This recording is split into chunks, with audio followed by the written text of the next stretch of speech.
Hello everyone and welcome to my channel, and today I'll be reading a Neuvillette Executioner by me. So let's get into it. When you had to hear your case during the trial, it was actually a saddening one. You had only stole because you were starving. Being a foreigner who had come to Fontaine, it was not really easy for you to make a living. And considering that sometimes people were not very accepting of foreigners, you had to do things your own way.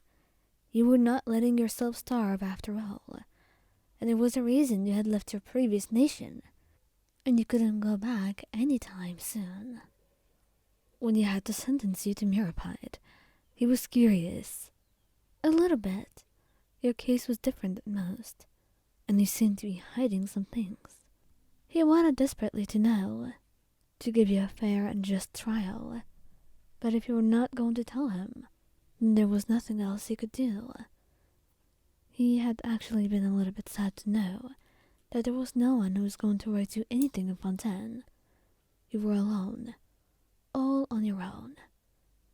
And that's why he had ordered the Melusine to send you a cake at least once per week. You were going to stay there for a month after all. And after that, he had some questions he wanted to ask, a curiosity that needed to be sated, and many things that needed to be said. Right now, though, the issue was not really in you, and you being imprisoned. He figured that being in Mirapide would actually help you. Hopefully. Risley, after all, was not a cruel man, and the people in prison, they always said that it gave them a new chance to see life differently, or to at least better themselves, so they can be ready for going out, or staying in forever, if that's what they want. It was when he was visiting Mirapide for some secret investigation that he found you there, and he thought that maybe he should talk to you, but then avoided it. He had imprisoned you, and the least you could expect was hate, and for you to not want to see him again. So, he did not want to put you in a stressful position.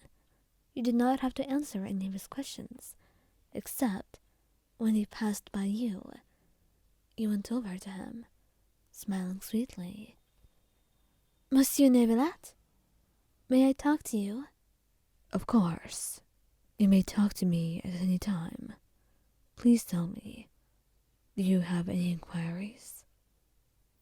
"Well, you could say that. I've talked to a lot of people here, and now I know a lot more about this nation. So I wanted to tell you something, to be more honest with you. If you think I deserve a worse punishment, then you're free to cast it upon me. But right now, the reason why I stole, it was not really a fake one. It was real. But the reason why I couldn't go to the previous nation, I was a convict in an Azuma, and I had managed to run away. I had no loyalty for my shogun, all due to the fact that she made us live in this horrible condition. She had taken the vision of those people that I loved and cared about. All of them lost their memories, and they suffered greatly for her acts. I don't care if she just repented right now, if she was going to do something to make it better. Those years have been lost. She is a god, but we are humans, and we have lost time and years and people. She could possibly never understand that. But that's why I never had anything to go back to. And then I came to your nation, and instead of appreciating things and trying to do things the right way, I ruined things for others, and stole from people. And for that, I'm sorry. If you want to send me back to Inazuma, you may. Instead, he looked at you with something akin to grief and sadness in his heart.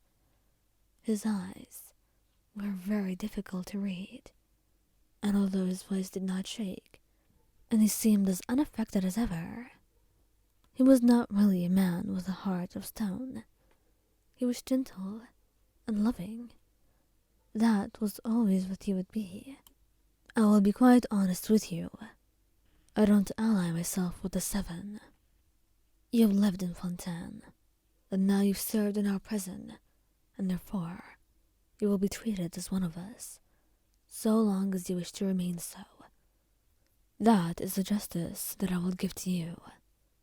A new chance, and I hope you will take it.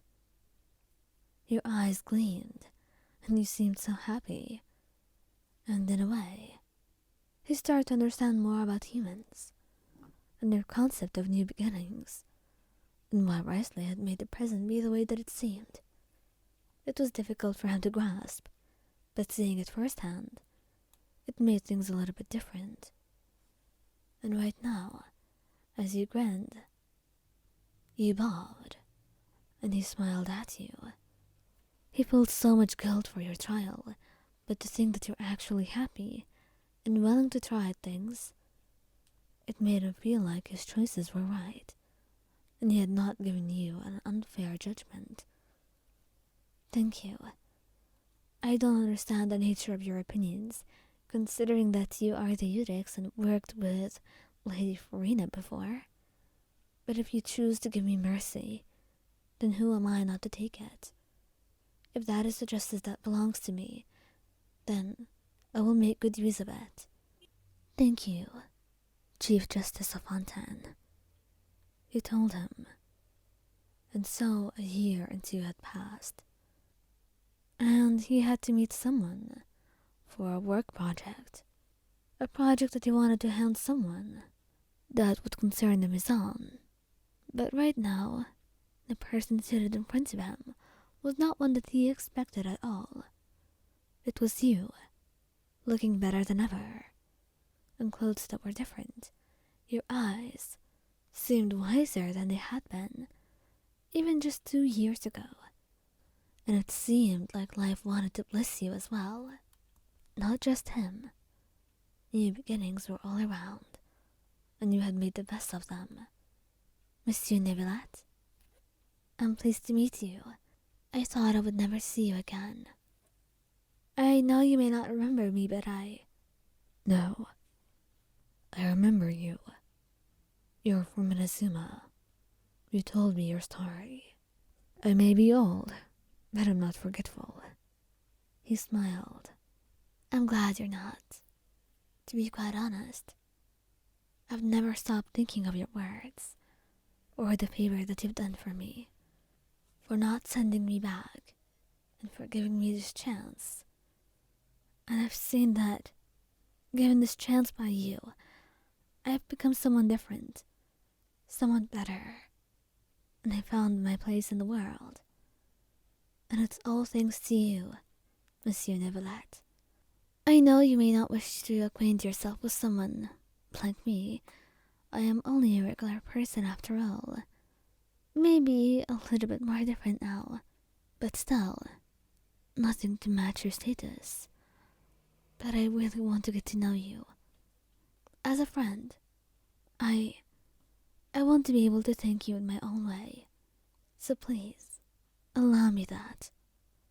And after much contemplation, which only took him 3 seconds, friendly as ever, with a heart kinder than most humans, willing to love and be loved, though he had yet to know that yet, he nodded. Of course, you may be my friend, no matter what your status may be, and I would like to meet you again, Ion. And that was how it all started. The 2 of you meeting. They were rare at first, the meetings between you, but soon they began to be more frequent, more likely to happen, and most of all, Neuvillette's smiles. They became more likely to be seen. He was quiet at first for the most of the time, and he would have to do a lot of work to get him to talk to you. But soon enough, it seemed like his heart had responded in kind. He didn't know what those feelings were at first. Those feelings that seemed to be so random, and the fact that you were in his head, on his mind, all the time, no matter what he tried to do. It was weird and strange, something he could never truly understand. But that's when he realized that those were not regular feelings. It was love, a love that he could not ignore. And so, as time passed, and he became more familiar with your laughs, your smiles, and your beautiful eyes, one day, in the middle of the night, you had to open your door, as he was just knocking. "Monsieur Neuvillette, it's kind of late. What brings you here?" But before you knew it, he was getting on his knees, holding a rose, and bowing his head. "My dear Wayan, I know you take me for a friend, and that is an honor that I will never ignore. But I have the desire to be something more than that, to be your partner, romantically so, if you will allow me.